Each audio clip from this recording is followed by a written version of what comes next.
Well, g'day. Welcome to another Stusshed podcast. This is going to be a very brief one. I'm just going to quickly show you the metal detector that I came across last week. So anyway, this is it. It's just a what they were marketing is a handheld security device. It has a setting for low, which is also in the low intensity or low sensitivity, and it's just a click and hold. And this one here obviously will very easily pick up the metal of the planer. Also has a higher intensity setting that you can leave turned on.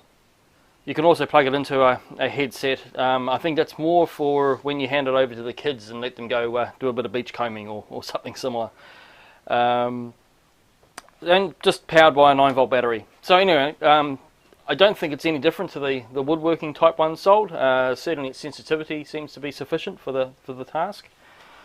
And just to give you a brief example, I've just got this board here. Now, they quite often use staples to staple labels on these sorts of boards, and these staples can actually play havoc with your planer blades. So, as much as you can quickly do a visual and find them, sometimes when they break off, they'll leave just that single pin embedded in the wood. So it's just worth doing a check, particularly of the end grain, to find the staple, or to find if a staple was there. The other board I got here, this is a board that's come from a person's deck. Doesn't look like much to write home about, but it turns out that it's actually jarrah, one of my personal favourite timbers. Just a really nice, heavy, very heavy, dark timber. And of course, when it's coming from a situation like that, it's definitely worth checking before you run it through your equipment at all. And again, I haven't gone over this one yet, so just a quick check.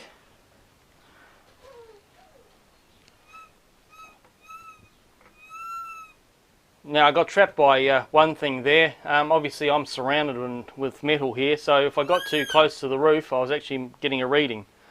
So it's definitely worth just checking around places where you expect nails. The other thing to do, obviously, is a bit of a visual, and I can obviously see where there are nails, and you'd expect to find other nails along the length, and even to the point where you can get a sharp point and just check. Now obviously this one's the nail's gone right through, but it's worth just poking down where you find nail holes just to see if you can feel anything at the bottom. In this case, I'm pretty sure this is quite clean.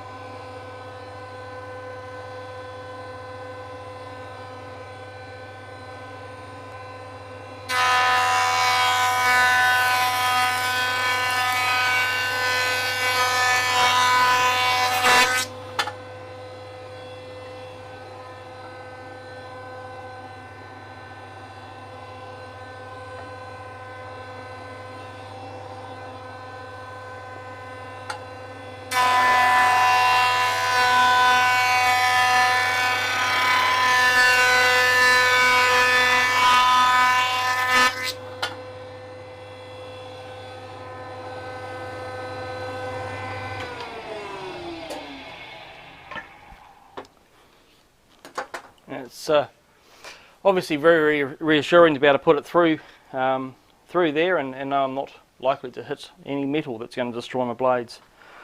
And I'm not sure if that's going to come up very well on the camera, but it's a beautiful timber. And yeah, so from something that was just, I mean, this is an amazing deck. It was made out of like 40mm thick jarrah. It would have been substantial in its weight, probably quite substantial in its cost as well. But generally, this timber probably would have ended up out on the verge and thrown away. And certainly, we're going to make some better use of it than that. Anyway, so that was just a very quick look at the metal detector, just because I thought you might find it interesting. Yeah, certainly with timber that's been used, or you're going to reuse timber, I'd be looking at getting something like that to be able to test it out before you run it through your jointer, your planer, your thicknesser, or even your table saw, because a reasonable nail hitting one of your teeth in your table saw will very easily destroy a tooth. So worth the investment.